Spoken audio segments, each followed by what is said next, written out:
talaga sa... Hi guys! So nandito kami ngayon sa Kawa Creek. Yan. Gumagawa kami ng mga ang tawag dito, obstacles para sa team building namin. Masaya lang, alam mo, part ng buhay yan. We need to enjoy this. Okay? Para ma-enjoy naman natin yung life with other people. Ayan, mga kasama natin. Diba? So, come on Jonas. Video mo lang daw.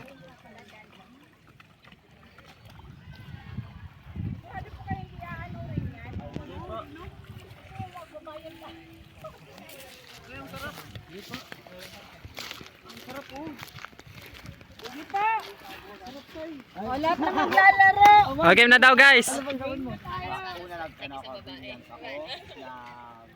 Brilliant ka na yan? Punta na dito. Ay, punta na daw doon. Maganda yun. Dalawa lang ang Yung babae. condition mo brilliant? Dalawa eh. Guys, ayan, katapos tayo kakain na tayo kasi katapos na laro namin kanina sa team building. Alam mo, ganun talaga.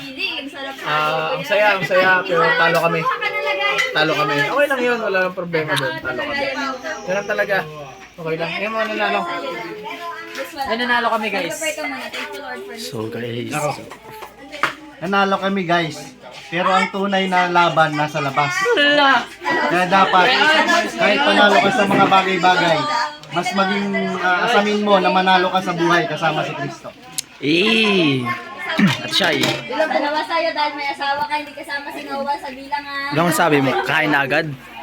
Alam niyo, may panahon sa buhay ko na ako ay nalulungkot at naghahanap ng kasiyahan sa buhay. Pero nung nakilala ko si Kristo, ngayon ako'y masaya na at ano yun, kasi naglilingkod. Jules!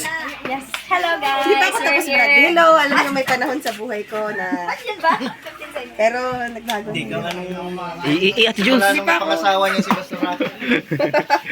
On that spot, impromptu inspirations. Guys, kain na daw.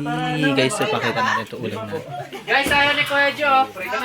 Prayer coordinator. Ay! May kilala ako, pre.